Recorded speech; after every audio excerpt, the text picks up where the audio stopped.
All right, so I am here with my friend Sami. Sami was one of my first clients. We purchased this house here on Chestnut. They've done quite a lot of work with it. They've really taken it from kind of just like a house that needed a lot of work. They've turned it into a home. I think, Sami, just kind of talk about a little bit of the stuff that you did with the house, kind of what it was like when you first moved in, all that good stuff. Okay. Initially, when we were searching for our house, we thought that we wanted to look for our forever home. That was our thing, was that we wanted our forever home. And I really think that when we walked into this house, it was like about the potential, really. We seen the potential right away. It had issues, but we could see ourselves growing into it. Even though it wasn't everything that we needed perfectly, it was still an investment.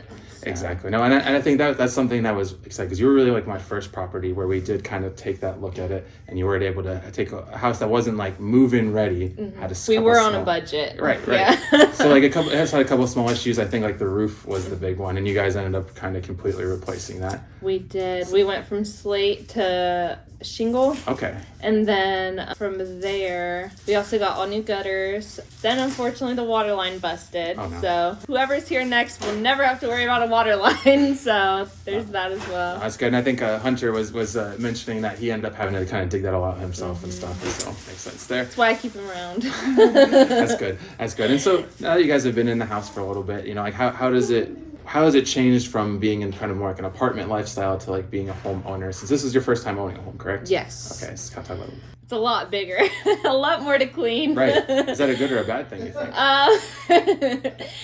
Both, because we have added a child to our family, Sure. So she has a lot of stuff.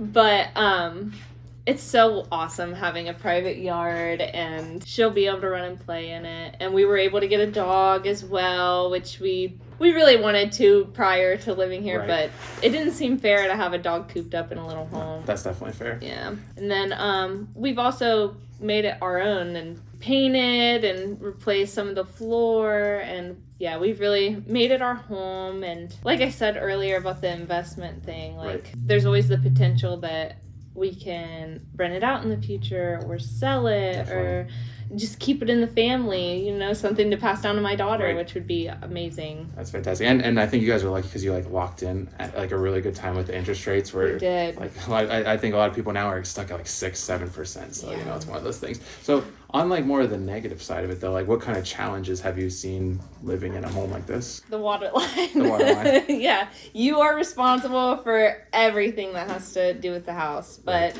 we're grateful that we have a handyman and he knows a lot. Sure. So. That's good. Yeah, every time that like, you know, those big things that just kind of pop up randomly, that does happen sometimes. So I think replacing those mechanicals like you guys are doing in the roof, that takes care of a lot of it. But there's always those little incidentals there. Perfect. And I guess so kind of like looking towards the future, I think you guys have mentioned maybe trying to find a new place in the next couple of years or something. Like if you were to do this, like, or when you go to do that again, like what kind of things are you going to be looking for in the future that maybe we didn't when we first started? No wallpaper. No wallpaper? No wallpaper. So preferably a newer home.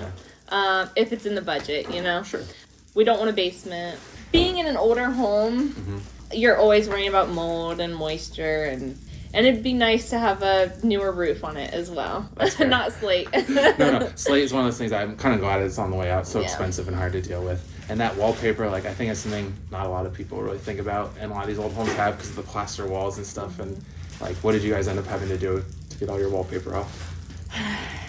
The internet is full of lies. The hot water and the fabric softener doesn't work. We had to buy a steamer that would sometimes work. And then they also have like stuff that you can put in the steamer that makes it come off easier. Or so they say.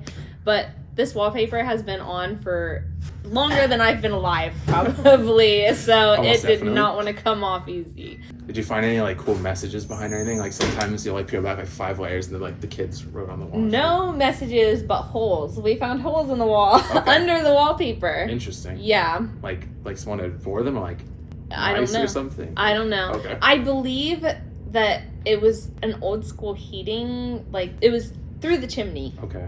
Upstairs. It's Interesting. really weird. Yeah. But we got that patched. Thankfully, they had it filled in with spray foam, but we fixed it. More legitimate patch. That's good. That's good. Drywalled it. So working with Zach has been wonderful. He was always honest and told the truth about how he felt everywhere we went. He was very flexible, and he really put our needs first. So we really appreciated it. Perfect. I appreciate that, Sammy. Thank you for allowing me to Yeah.